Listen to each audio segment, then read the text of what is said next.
Good afternoon, everyone. Thank you for joining us. I'm here today with my ministerial colleague, the Honorable Wayne Keynes, as well as Dr. Pete Ball, who is the Chief Medical Officer. Excuse me, it's been a long day. We are holding this press conference today to hopefully alleviate concerns that some persons within our community are having regarding Wednesday's arrival of the Anthem of the Seas cruise liner.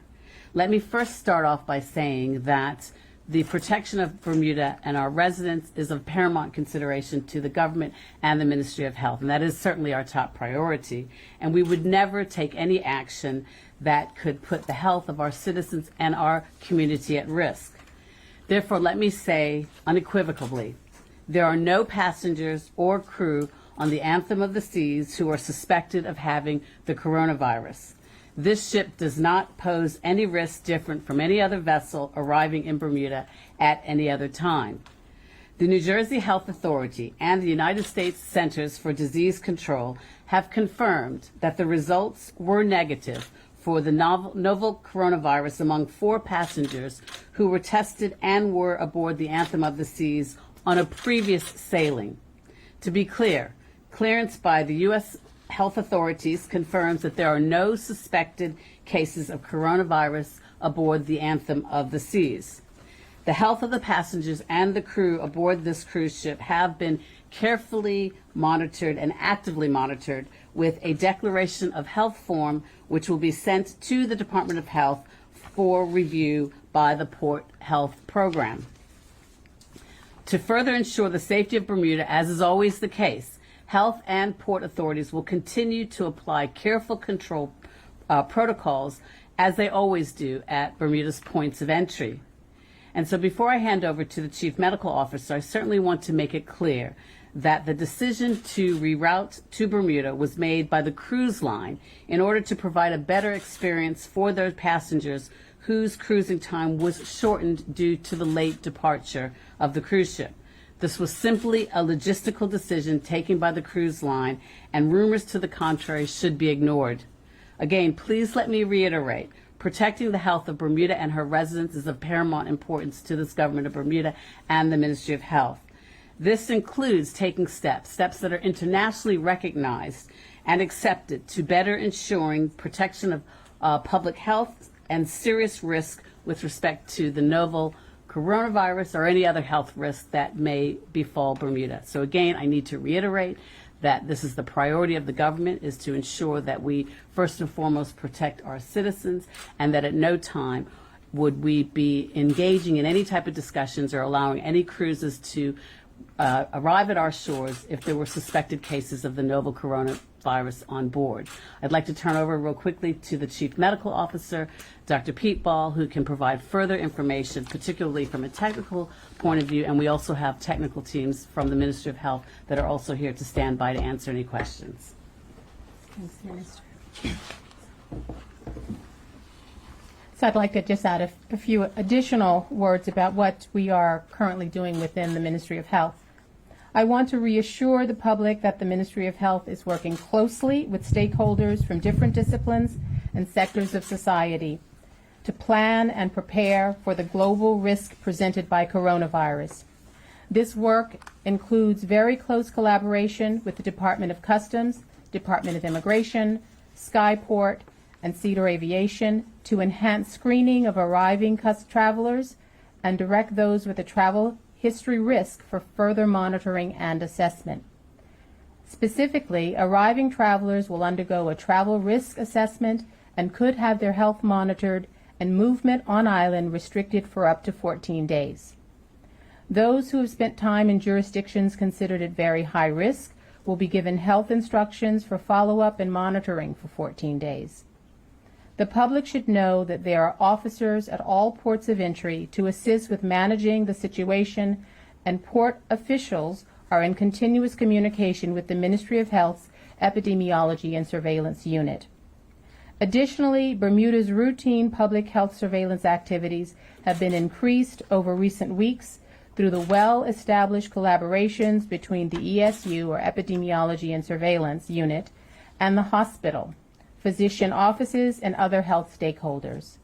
Enhanced monitoring of patients presenting with respiratory illnesses will continue, guided by recommendations from the World Health Organization and our regional authorities, Pan American Health Organization and Caribbean Public Health Agency, or CARPHA. Furthermore, the Bermuda government has put a restriction on direct flights from China, which applies to private or corporate aircrafts.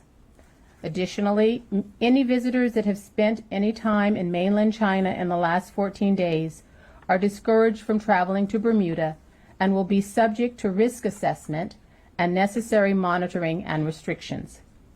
Likewise, travel to mainland China by our residents should be avoided at this time due to the risk of the novel coronavirus.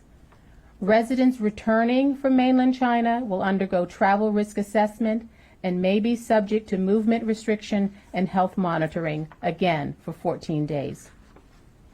The Epidemiology and Surveillance Unit and health officers assisting in the prevention and control activities for novel coronavirus are utilizing the guidance from the Centers for Disease Control and Prevention for conducting risk assessments on travelers.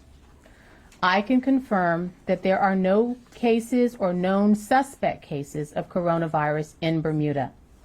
To be classified as a suspect case, the World Health Organization has defined specific criteria that an individual must have. This includes a relevant travel history or risk of contact. It should be noted that the situation is extremely dynamic, and so the Ministry of Health is in continuous liaison with international public health agencies to address the evolving situation. It is critical for the public to turn their attention only to the established, trusted sources for health information. The Bermuda government website, the government Tree Frog app, as well as its Facebook and Twitter pages are the official sources of Ministry of Health information. These will be updated continuously as information is received and confirmed. If a case of coronavirus is confirmed in Bermuda, contact tracing will begin immediately and relevant individuals will be contacted by Ministry of Health staff. Any situation posing a risk to the safety of the general public will be communicated through official Ministry of Health channels. All local health updates can be found at the website gov.bm/health-data-and-monitoring. And the WHO website is a trusted source of up-to-the-moment global information. I urge the public to rely on official sources of information to prevent the damage that rumors can cause and the creation of false narratives and the diversion of public health resources away from situations that pose an actual threat to the island. Thank you. Any questions from the media? For the Ebola testing?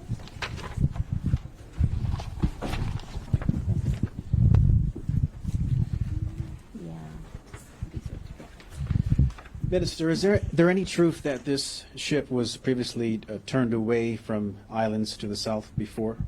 I'm not able to confirm or deny that. The information that I can say, which is based on the facts that we've been made aware of from the cruise line, is that not this particular sailing week, but prior to that, there were some suspected cases of persons that were representing flu-like symptoms. Following testing that was conducted by the authorities in New Jersey and confirmed by the Center for Disease Control, one of those persons that was tested had positive results for influenza. They did have a geographical risk because they had traveled or had been associated with some of the countries that we've spoken about. However, insofar as whether or not that cruise ship was diverted to Bermuda because other countries to the south refused their entry, we cannot confirm that. That information has not been passed to us, so I can't speak as that's a position of fact. We've heard from bus operators and taxi operators who, despite what you've said, despite what the government has said, despite the vetting process by U.S. authorities, they are still deeply worried over picking up people from the ship. Can you say anything directly to them? I'm going to just rely on one of my technical advisors who's actually been meeting with them, and will continue those engagements to help to alleviate their fears and educate them as to what exactly the actual factual circumstances are. Mr. Thomas? Good afternoon. We just finished having a meeting at 2 p.m. with environmental health officers, branch pilots, and DPT was also there. Can you share with us the concerns of the drivers and the response? Yeah, given just to- like what you hear on social media, they had their concerns and opinions, and once going through the actual training and the learning of the virus, they were in a much better space now, which we're going to continue on working with the branch pilots and DPT as we go further. I can say the branch pilots were very concerned because they're the first line of persons that actually get on board. So they're actually satisfied at this time. Just one more question for the minister. Minister, the government's position is that there are processes in place for arriving passengers who will be subject to various forms of monitoring if they say they've been to China or the affected area. Right. Part of the trepidation is that this system is voluntary, meaning arriving a passenger has to be honest and say, I went to China. If they're not honest, the trepidation is that how will we know? You know, where were they before? Right. Well, before I pass on to Dr. Peatball, members of the public should be aware that we have the Public Health Emergency Response Team, and this team meets very regularly, and of course in recent weeks have been meeting every couple of days. But this is a team that encompasses the Department of Corrections, Immigration, the hospital, and they are tasked with addressing circumstances like this. This is not something that's new insofar as this particular, the public health emergency response team. They work regularly to address certain issues like this. Several years ago we had Ebola, we've had SARS. So this is not something that's new. They're familiar with the protocols that are in place to ensure as best as possible the safety of Bermuda. Again, I'll let the Chief Medical Officer provide you with a little bit more of the technical information, but I just want to alert the public that this isn't new. The newness of this actually is the fact that social media has engulfed this particular exercise. And of course, when SARS and Ebola was present a couple years ago, we didn't have the extent of social media as we do now. But the Public Health Emergency Response Team is tasked with addressing certain things like this and ensuring that the protocols that exist in Bermuda are consistent with Public Health England and other international bodies such as PAHU and the World Health Organization. Yes, just to add to that, Tarai, I think the issue, the crux of the issue you're bringing up is one of trust and whether or not the public feel that they are getting enough information and all of the information so that they can make decisions for their own safety. And the message I'd like to give is that the Ministry of Health's main priority is to protect the health of the people of Bermuda. And so information is shared as information is obtained, and I would like to reassure the public or certain sectors that are working on the front line with tourists and who have some concerns about the possibility of importing coronavirus to Bermuda that they will know almost the moment we know. We are not in the business of keeping back information that is a matter of public safety. They can be assured that the government website from the Epidemiology and Surveillance Unit, the rather ARC website that I read earlier, and I will make sure that that somehow gets put up in places where people can see it and can go to that source of information or to the Tree Frog app. The point is that information that comes into us has to be verified, has to be digested before it is sent out, and it's very important that social media information not get ahead of the actual facts and evidence. And so I would just like to reassure anyone who's concerned about the risk that there is a risk to us every day, that this particular incident poses no special risk, that public health, the activity of public health and our collaborators is ongoing. It happens every day without fanfare. The effort to do surveillance for early detection of any problem that would be imported into the island or any problem that originates in the island. So the collaboration around detecting diseases and managing cases of it. That's always happening. And when it is a matter of public safety, that information will be shared immediately. I hope that got to the question that you were asking, but Well, it's important to share I that. don't think you quite answered it. If I'm a passenger from New York City and I previously went to the region and I'm not volunteering that I went there, how will you know? That part, yes. Public health relies on people having social responsibility. It is a well-documented fact that draconian measures, harsh measures only drive people's openness underground. They're not inclined to reveal anything if they think they're going to be detained or incarcerated or treated in an inhumane way. So it works against our best interests to do something extreme.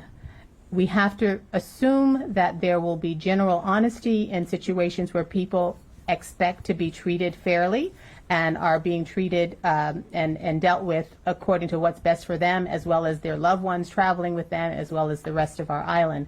And so, face it, what we have to accept that we are relying on people to be open and transparent with us, and in exchange for that, we assure them that they will be treated fairly and humanely and won't be stigmatized, and that there will be an appropriate sort of risk-based treatment of them, that it will be based on the risk that they are posing, and that anything we do will be evidence-based, that it will come from scientific evidence, and it won't come from our emotion and our desire to do something, anything, because that is what drives people underground and makes them not work with public health in a way that keeps us safer. It may seem counterintuitive, but that's the fact. Thank you. Any further questions from the media? Royal Gazette?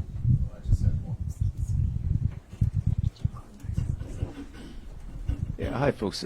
Just one question, I guess. Did take a couple of calls from folks today about it, who said they were worried about the ship coming here because of the long incubation period for the virus. I guess folks worried that perhaps people may have it and be passing it on and not show any symptoms or not be aware that they're sick yet. I guess on behalf of folks with that concern, I just wanted to see if we could address Yes, that. a legitimate concern. The incubation period we think is at least 10 days, and so we suggest monitoring for 14, but the reality is that any of us who've traveled could be incubating the virus. The risk is one that we can't quantify, because anyone who's traveled to a risk area, particularly if you've worked as a healthcare provider or if you've lived in a household with someone who was a confirmed case of coronavirus, you could be at risk.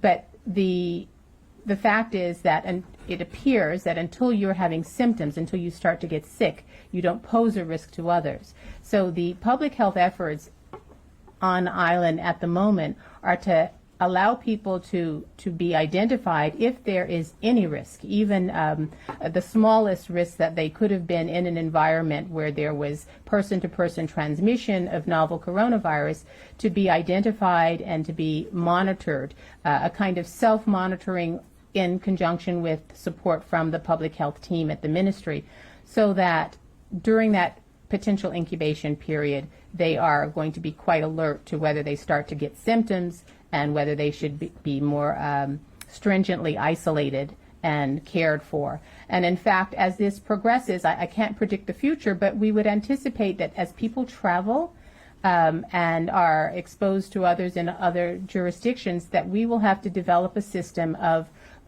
informing individuals to be vigilant with their own health, to do a lot of hand washing and respiratory hygiene, covering their cough, to make sure they don't get sick with anything, but also if they've been in a risk area to be alert to the possibility that they could have been exposed to coronavirus, and to let their healthcare provider know that, so that they can be managed accordingly. So there is a huge responsibility on the individual here. Public health alone can't keep the island safe. There has to be individual effort and responsibility, as well as people becoming well informed of the symptoms. So as soon as you if you've traveled to a risk area and you get a fever or have shortness of breath or a cough, you should definitely be isolating yourself stringently and being in touch with your healthcare provider. Any further questions from the media? Thank you, ministers. Thank you, Paul. Thank you. Thanks.